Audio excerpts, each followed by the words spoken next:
Welcome to Building Better Relationships with Chuck and Barb Lewis, equipping listeners and viewers with the biblical tools to conquer the difficulties faced in this life. Chuck has practiced crisis intervention since the 1980s and has been in ministry together with his wife Barb for over 20 years. They've taken the countless lessons and the knowledge they've acquired and have put them into this life skills class to share with you. We hope this blesses you. Well, hello again. I'm Pastor Chuck Lewis, and this is my wife. I'm Barbara. And we're excited to be back with you for this program, Building Better Relationships.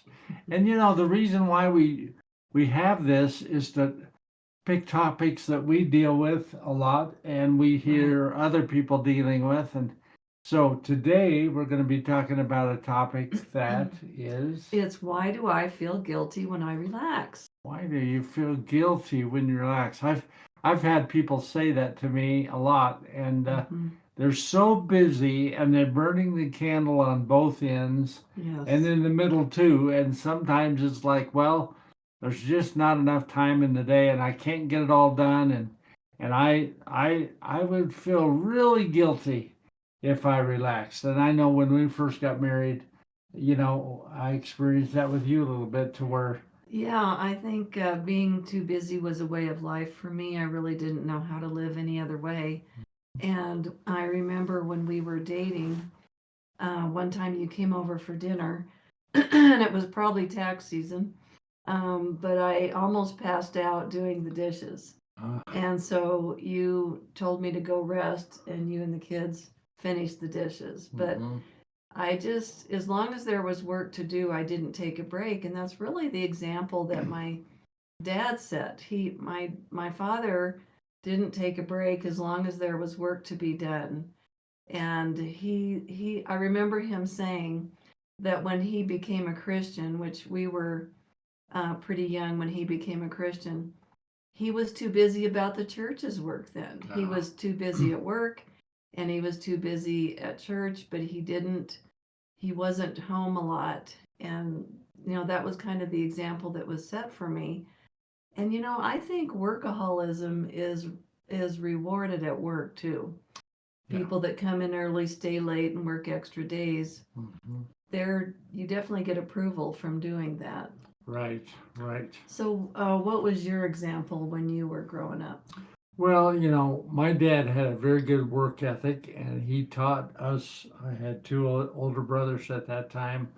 I was the youngest of three, and you know, he taught us a very good work ethic, and he had that down pat. He really did.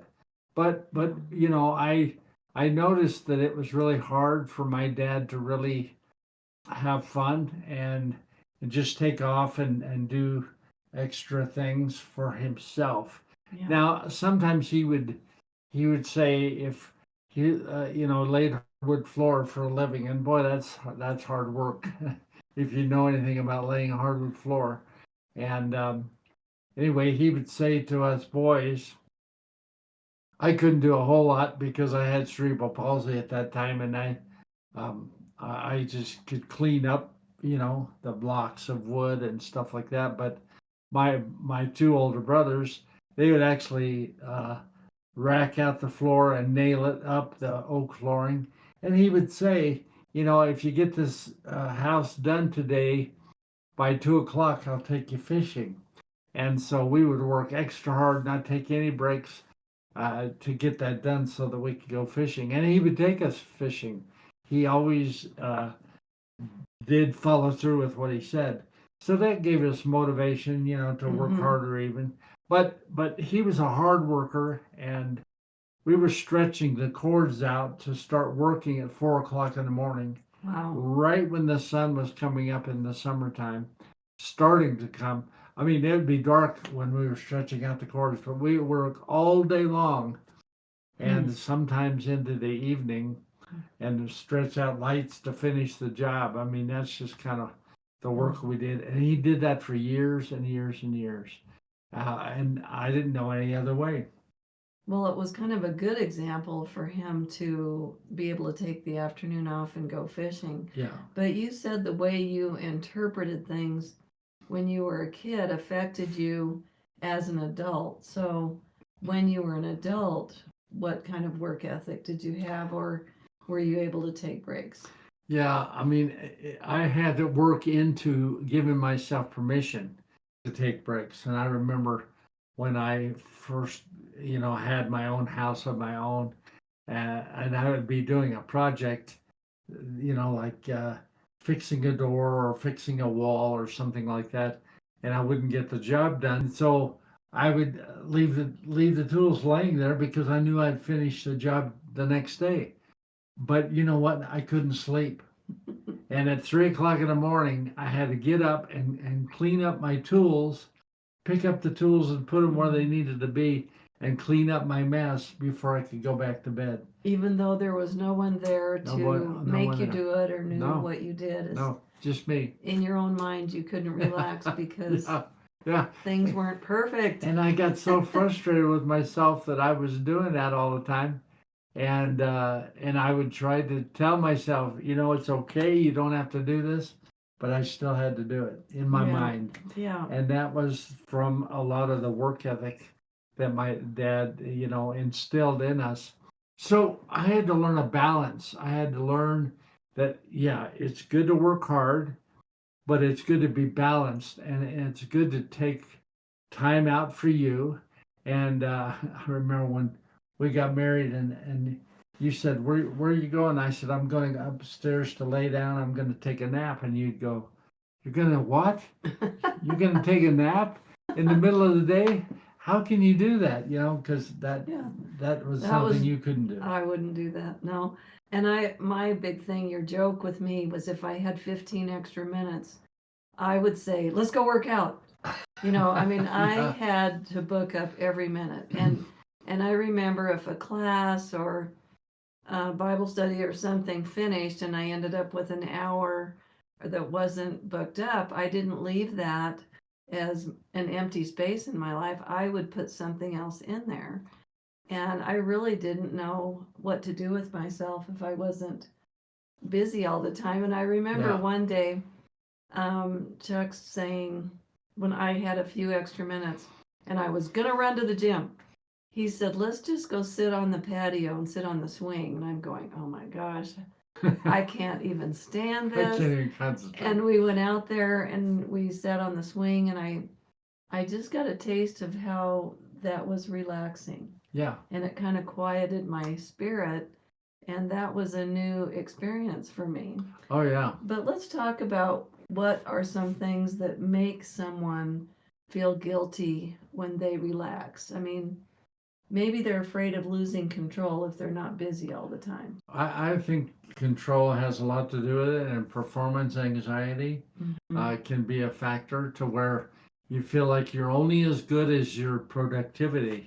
And that can really be draining too, because I've as a chaplain in the hospital, I saw guys in their 20s work themselves literally to death. I was there one night when that happened. A young man who was working all day and working nights and weekends building their house had a heart attack and died. Yeah. And I think his wife was pregnant, and it was just so sad. Yeah, he was like 27 years old or something like that. Right, and he thought he was too young, so he just thought it was heartburn. But he was having a heart attack. He literally worked himself to death. Yeah. So we've got to have balance, and maybe you're listening to this right now, saying, "Well, you're talking about me. It's hard." Maybe you're listening right now on the run. The only way you can listen to this is by doing something productive, because the belief system says you're only as good as your productivity. And the truth is, God's saying, even when you're laying on the couch taking a nap, He loves you the same way. Wow. Because God's not looking at our performance. He sees us, and He loves us as a person. So maybe they're trying to get approval by working all the time. Right. And God already approves of us. Absolutely. He won't approve of us more if we work ourselves into the ground. Well, that's why he calls us human beings Mm-hmm. and not human doers, because Right. our worth is not based on what we do. Our worth is based on who we are, who God made us to be. So your life can be completely revolutionized if you get this in balance. And we're not talking about laying around and never doing anything again either. I mean, there's got to be a balance. Mm-hmm. You can be productive, you can accomplish a lot, and you can enjoy the process. You can enjoy the journey. A lot of people going to heaven, but there's not a lot of people enjoying the journey, because if you're burning the candle at both ends and you're working every spare moment that you have, maybe it's a debt issue. Maybe you've worked yourself into a crisis with debt, and you feel like now you got to work this way to climb out of this pit of debt. Well, God's able to provide for you, and you can say, Lord, I just ask you for your favor that I can get this debt canceled so that I'm not under this burden all the time of working constantly 2 and 3 jobs to try to make ends meet. God's favor can turn that around. Yes, I think that's such a good point because you can choose to live in a smaller house, drive a less expensive car, Yeah. don't run up credit card debt so that you don't have to work all the time Right. to pay your bills. I mean, I remember driving through an expensive neighborhood one day and noticing that nobody was home. Mm-hmm. And we had friends that were working, husband and wife were both working 2 jobs to pay for this big house Yeah.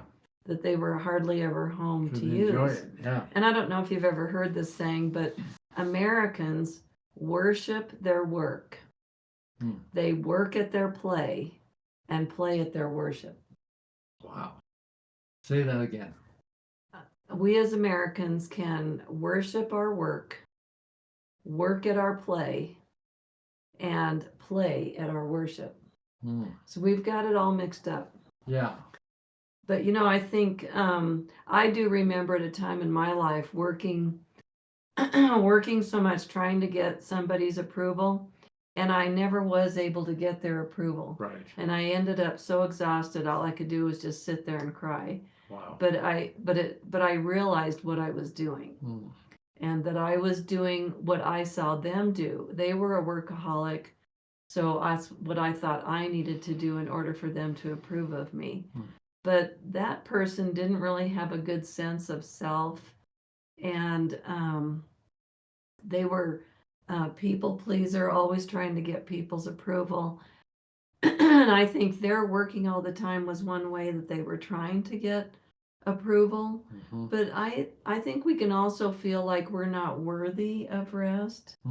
Yeah. And we're so used to working all the time, we don't know how to carve out time for fun Sure. and relaxation, and yet our bodies need rest and renewal. And Jesus was our example. He retreated often to be with the Father. And the Matthew 11:28-30 says, "Come unto me, all who are weary, and I will give you rest. Take my yoke upon you and learn from me, for I am gentle and humble in heart, and you will find rest for your souls. For my yoke is easy and my burden is light."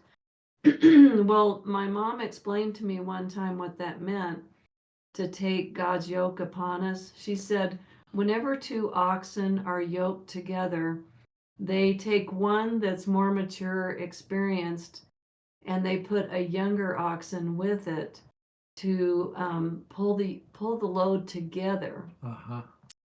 And that's kind of how we are with Jesus. We're yoked together with Jesus, and he is pulling the load with us. We're not pulling it alone. But also he says, if we come to him, he wants us to learn from me. So he says, take my yoke upon you and learn from me. We need to learn his ways because man's ways aren't always the best way to do things. Right. But he also says, for my yoke is easy and my burden is light. So if we are doing too much and the burden does not feel light, we're probably not doing what God wants us to do. it might, I mean, Chuck's famous saying is it's a good idea, but not a God idea. Right. We can even be too busy doing a lot of good things Hmm. and not necessarily be doing what God wants us to do. Yeah, because God doesn't want us to burn out. Right, That's not His plan. right. So maybe you're right at the verge of burning out right now. Maybe you're in ministry and you're doing everything at the church. You're even cleaning the restrooms at the church. You're doing everything.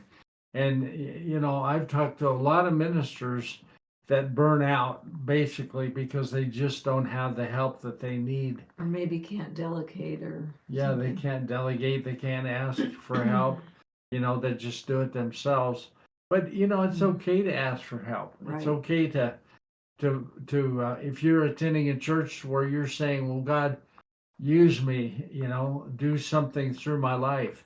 Well, maybe it's helping the pastor clean the restrooms.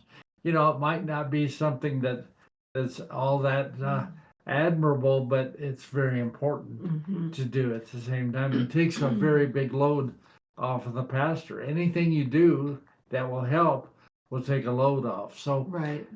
But we're really wanting to focus on not feeling guilty for relaxing, not feeling guilty for enjoying your life, and really taking time to incorporate fun things into your life. And I know when I gave the example of picking up my tools at 3 o'clock in the morning, sometimes I would struggle with going fishing also because I love to fish.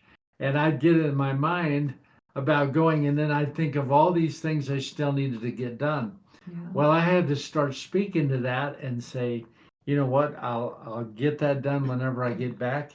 And one time I said to myself, if you keep giving me trouble about going fishing, I'm talking to my subconscious mind. I said, you just keep it up, and I'm going to spend the night and take 2 days fishing. so boy, I really faked myself out because Yeah. I couldn't even fish one day, more or less 2 days. And I feel good about it. But I got over that. Yeah. I got past that. Now that didn't turn me into a irresponsible person. That turned me into a person that was enjoying the journey. But you had to make that decision. First, you had to be aware of the problem. Yes. And make the decision. And then you had to act on that decision and not go by your feelings, but what you knew was the right thing to do. And Chuck and I share a lot from mistakes that we've made. And one thing we did was go on a vacation. And I booked an excursion every single day. And by the 5th day, Chuck goes, I can't do one more thing. And so what we learned is we needed to plan something every other day. Yeah. And leave a day in between to just relax or do what we wanted. And of course, we've gotten older too. Right. But, it's just making that decision and giving yourself permission and finding out that you feel better and it's a lot more fun when you're not working yourself into the ground. Yeah. But, sometimes, like I used to know a guy that was a real optimist. And because he was so positive and such an optimist, he just thought he could do more than he could. And he would usually end up working 7 days a week, night and day, because he had booked too much stuff. He really had trouble drawing those boundaries. Yeah, you can book a vacation and book so many things trying to get it all in that you're so exhausted when you get home you feel like you need a week to recover before you can go back to work. Well, that's not enjoying yourself. It's about balance. And I remember those excursions on a cruise that we took, and man, they pick you up at 6 o'clock in the morning and bring you back to the ship at 5 o'clock at night. And it's like, wow, I got so drained. I mean, it was great to see all the things we've seen and experienced, but it drained me so bad that I just said, oh boy, I just can't do another one. So we started cutting back on the excursions. But it really affects your relationship when you do that. You don't have time for each other. Right. You start growing further apart because you're both so busy. And it's just such an important thing. It's something I feel like you've had to talk to me about probably every tax season. Learn not to take on extra things during that time. Take breaks. And I found too that if I didn't take a lunch hour later in the day, my brain would just quit working. Yeah. Oh, yeah. And so it really helped me to go ahead and take that 1 hour lunch hour. So if you're listening and you're close to burnout, maybe you are burned out right now and you're saying, wow, I really need to hear this, and I need to know how to adjust my life to where I can enjoy my life and enjoy the journey and enjoy each other. And so we want you to write in your comments, let us know how we can pray with you, and we will offer any advice that we can offer that we've learned about ourselves in different situations. And we're on here to help you. So let us know how we can help you. God bless you, and we will see you next time. If you are blessed by this ministry, please subscribe, like, and share. You can also make donations at chucklewisministries.com. Join us to keep uncovering the tools to build better relationships together. Let's do this again next week.